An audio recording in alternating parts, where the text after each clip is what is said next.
I want to get now to Democratic Senator Gary Peters of Michigan. He's leading the investigation into the U.S. Postal Service, something everyone should be paying attention to. So if you're watching, listen right now. Senator Peters, thank you so much. I appreciate you joining.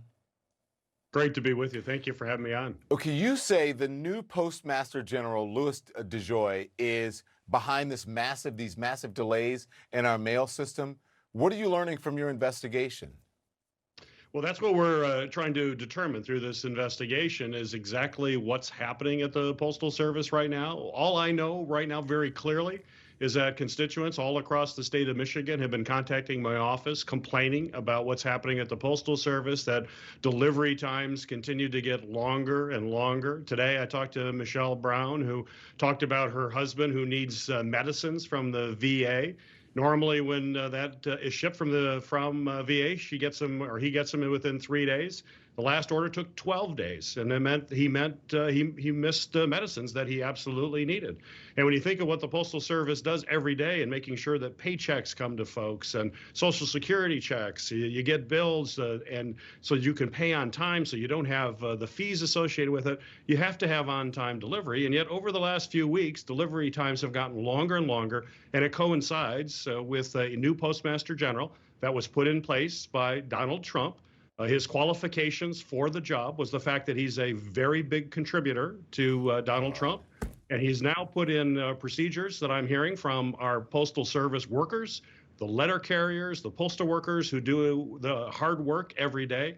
They're saying they have to do things that they've never done before, and they're seeing mail pile up.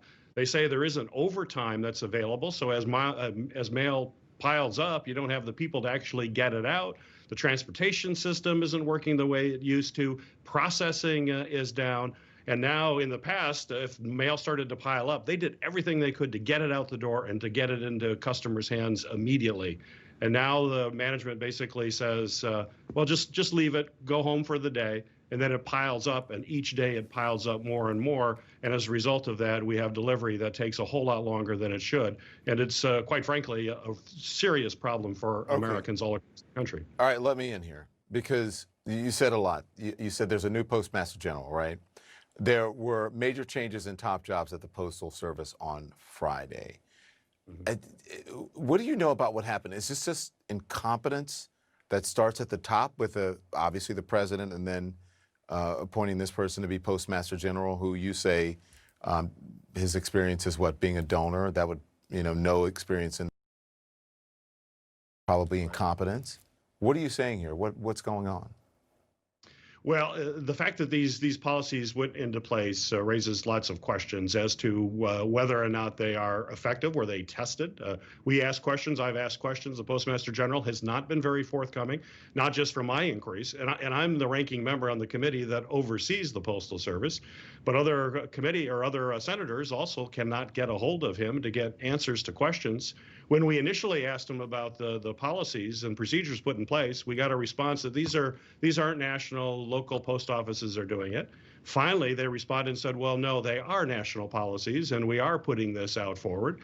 And yet they refuse to answer questions like, what are you going to do if this is not working? What sort of plan B do you have and can we go back to the standards that we had before so that people could get their medicines and their paychecks?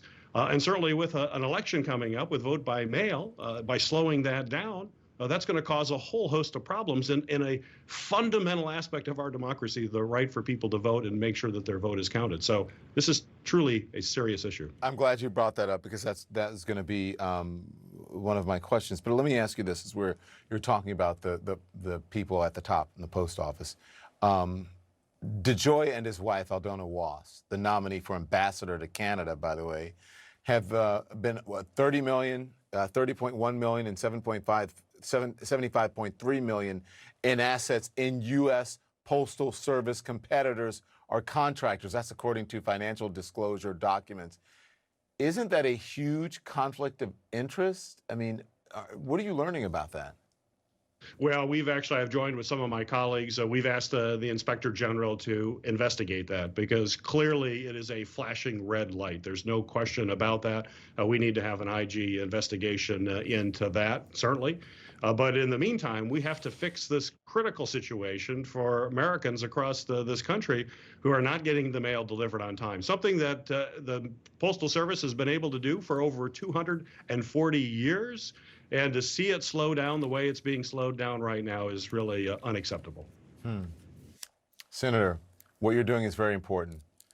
Keep it up, and please come back and report to us what's going on. Thank you so much for your time. Thank you.